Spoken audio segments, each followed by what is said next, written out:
Hey, welcome back to the Y.E.S Functional Longevity Podcast. We give you insight on how to get fit, feel younger, and live better. Good afternoon. My name is Chris Borda. I'm a best-selling author of the book Get Stronger, Live Longer, The Expert's Guide to Strength Training for Longevity. And I am the proud owner of Y.E.S Fitness for the last 24 years. And I first want to thank you for taking time from your busy day to listen to what I have to say today. Hopefully this information will be helpful. I think it's extremely interesting. It's a topic I've spoken about before, but things come up, new things come out about certain things, and we forget about stuff that we may have heard a year and a half ago, because we are actually on episode 217. So that's quite a few years now we've been doing this. If you want the show notes or want to get more information or rewatch this, you can head on over to yesfitnessct.com. Scroll down to where you see podcast. Click on that link and you'll have access to all 217 podcasts. You also can find us on Spotify and other platforms where you listen to your podcast. So today, we're going to pick up sort of where we left off last time. We were discussing the three buckets or three main pathways for longevity, three main longevity gene pathways. mTOR, which we're going to talk about next week. We spoke about Sirtuins last week. And this week, we're going to talk about AMPK. AMPK. So first, what is AMPK? So AMPK is short for activated protein kinase. Okay, and just kind of like the definition out of the old dictionary would be, it's a center of cellular energy status. And it's a critical regulator of cellular homeostasis. Homeostasis means trying to keep things in balance. It's also a metabolism response to stress. So as the body is stressed, AMPK tries to regulate that stress and bring it back again to homeostasis. Oxidative damage, and many other processes involved in aging. So AMPK, so hopefully I don't stumble over that too many times today, is a chemical found in our cells that has a critical path or part in our metabolism. It's kind of considered the main switch for turning on and off its controls for energy emission and energy consumption at the point when our energy levels become low. For example, when we work out and we get tired, or when we were to get hungry, that's when AMPK is activated to reestablish some harmony in our bodies, or bring it back to homeostasis. Even though its essential job is aiding in metabolism, this is kind of a side effect, and it's a pretty cool side effect.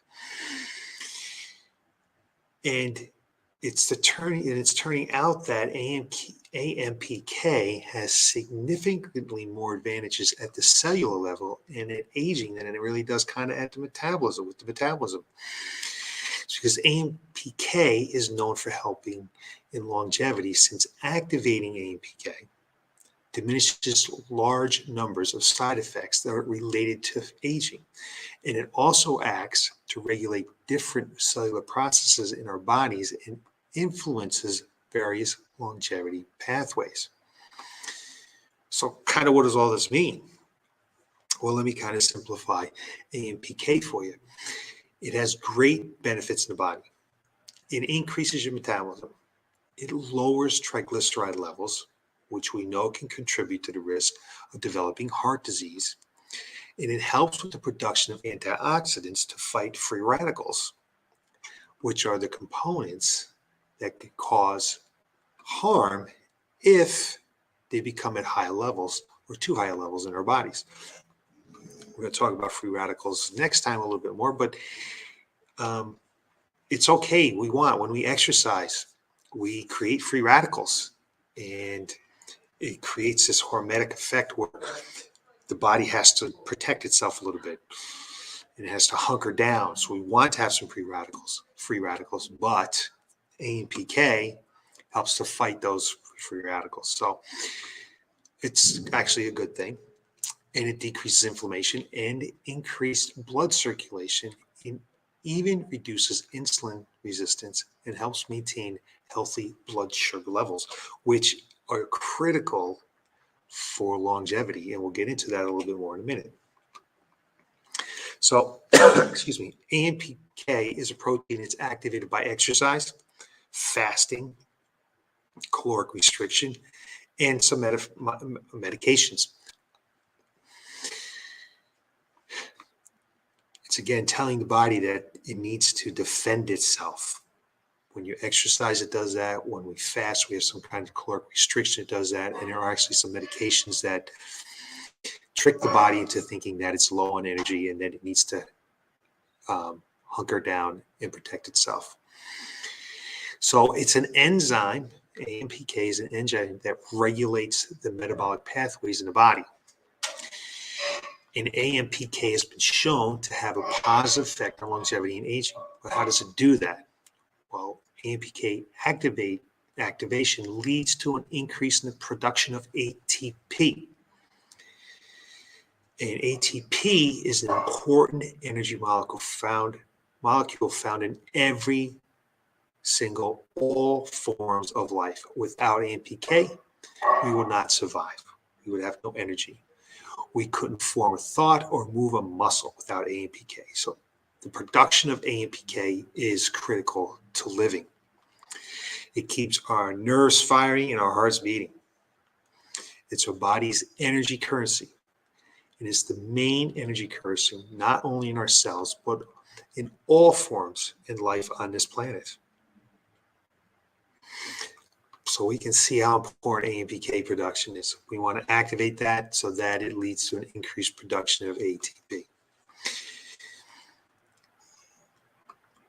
But AMPK also, as I said before, decreases the production of glucose to help maintain healthy blood sugar levels.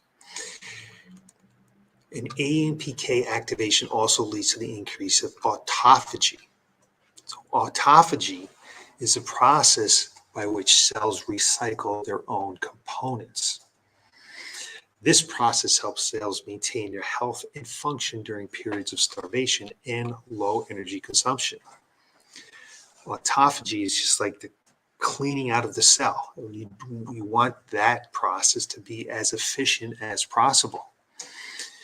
Because as we know, dead cells or senescent cells just kind of hang out. They don't go away. Next thing you know, they're sending out inflammatory signals to the body, and it creates more of the aging process. So as with activation of the Sirtuins, the body will hunker down to protect itself, which is good for slowing and even possibly reversing aging. So the activation of AMPK has been shown to increase longevity in animals and humans. It's also been shown to have anti-aging effects on the brain and other organs of the body. So activating AMPK acutely triggers the destruction of existing defective mitochondria. And we know mitochondria are the powerhouses of our cells, okay? And it simultaneously will trigger the biogenesis of new ones. So again, right at the cellular level, we're doing something that is so important for longevity.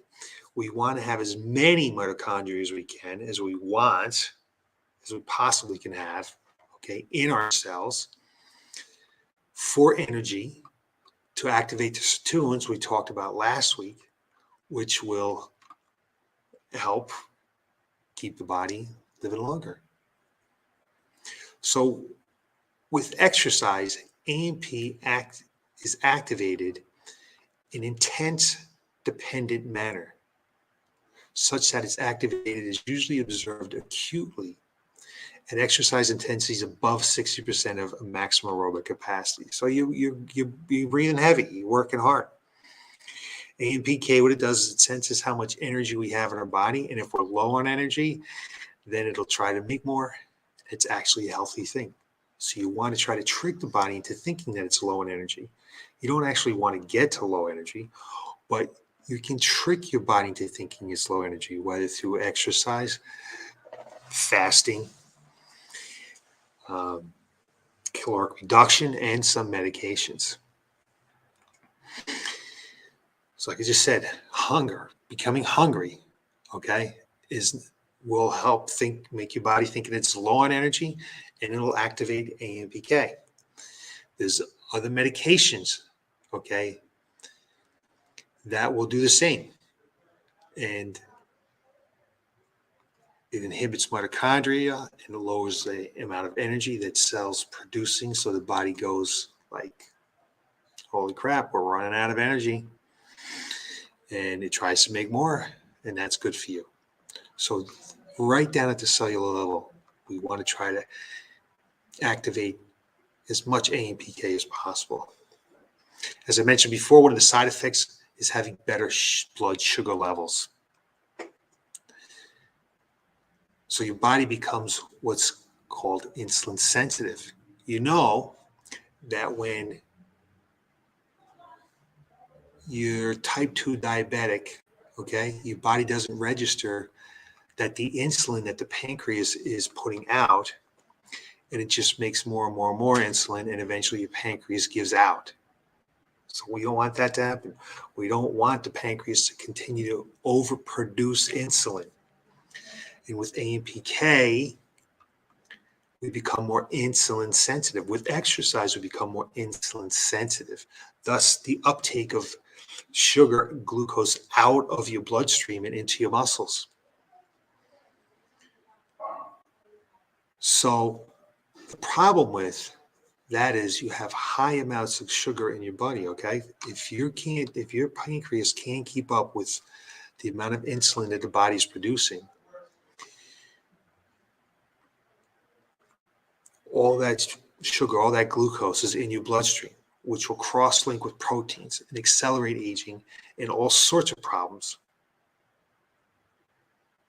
including cardiovascular disease, wounds that won't heal, diabetes, type 2 diabetes, and this is all part of the accelerated aging process. So you can see that it's important for AMPK to be stimulated. I'm not going to get too much into fasting or caloric restriction or medications, because we know that metformin is a tremendous medication.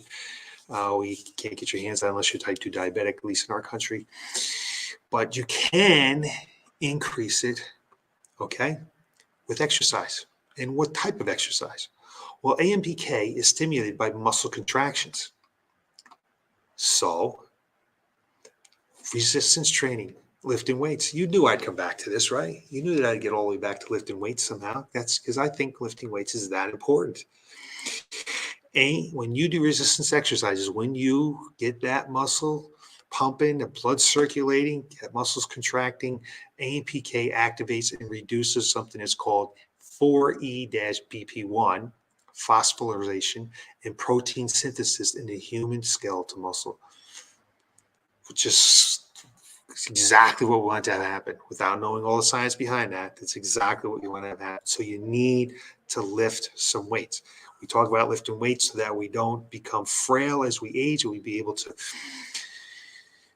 move and enjoy and do the things we want to do as we age. But it's always super important down at the cellular level. But you can also improve or activate AMPK with HIIT, or high intensity interval training, or just some high intensity cardiovascular training.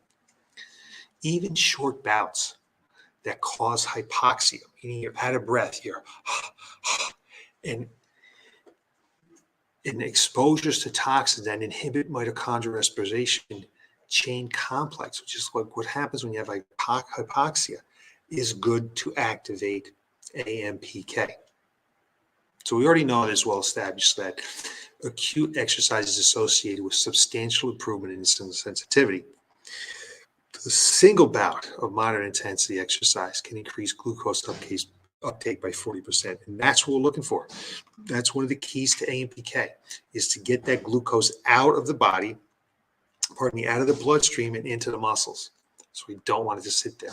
The production of APT, mitochondria, insulin sensitivity, those are all hallmarks of slowing the aging process.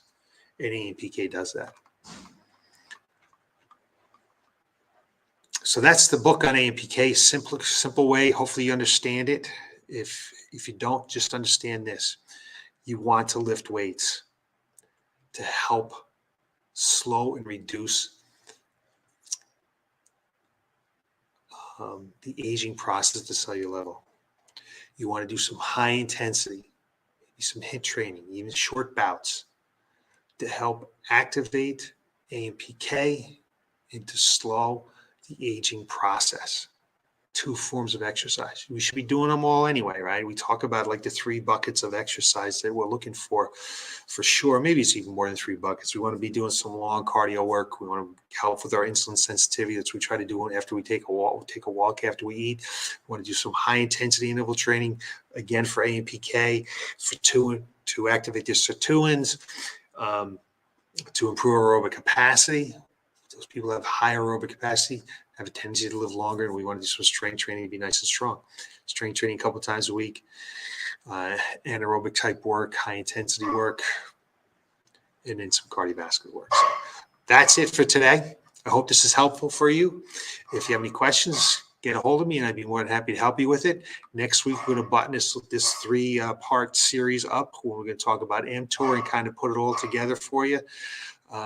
Because mTOR, unlike Sirtuins and AMPK, where we want to activate it, we want to suppress the signaling of mTOR. And we'll get into why that is next week. So I want to again thank you for taking the time to listen to what I have to say this afternoon. And always have a great evening. And I will see you again next week with more insight on how to get fit, feel younger, and live better. Thanks for watching.